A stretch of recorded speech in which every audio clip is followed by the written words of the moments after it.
في حاجات بنعملها كل يوم كأهل بنفتكر انها بسيطة او حتى طبيعية، ولكن الحقيقة انها ممكن تضر اولادنا من غير ما نحس. في الحلقة دي من دكتور كيدز مع يوسف هنتكلم عن اهم التصرفات اللي بنقع فيها من غير قصد بس بتأثر على صحة ونفسية اولادنا.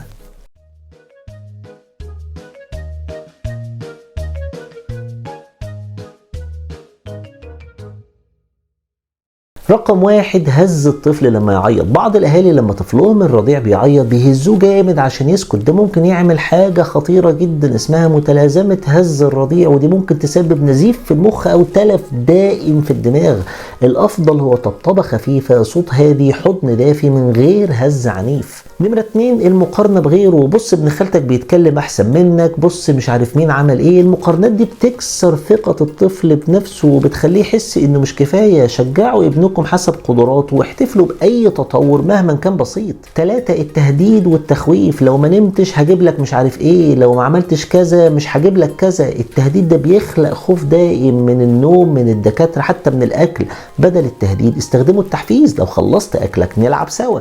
استخدام الشاشات كمهدئ. الطفل بيعيط نفتح له اليوتيوب، ده بيأثر على التركيز واللغة وبيخلي الطفل مربوط بالشاشة نفسيا. الأفضل قصة، لعبة، حضن، أو حتى ننزل نتمشى معاه شوية.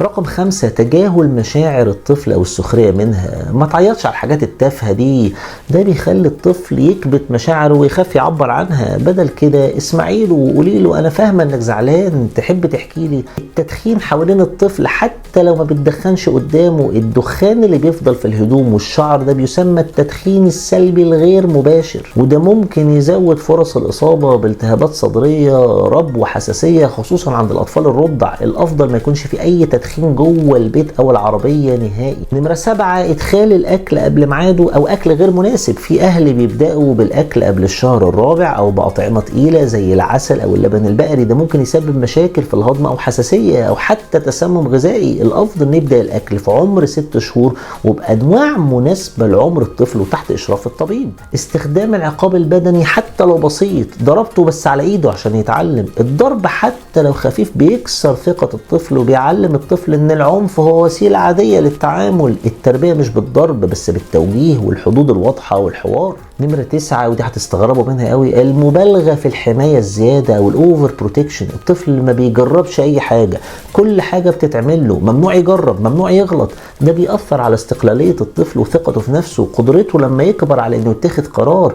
الافضل اننا نديله فرص يجرب ويتعلم من اخطائه، طبعا مع وجودنا كدعم وكحماية. تحميل الطفل مسؤولية مشاعرنا او ظروفنا، زي لما نقول له انا تعبان علشانك، انا مش مبسوط من تصرفاتك رغم كل اللي بعمله لك.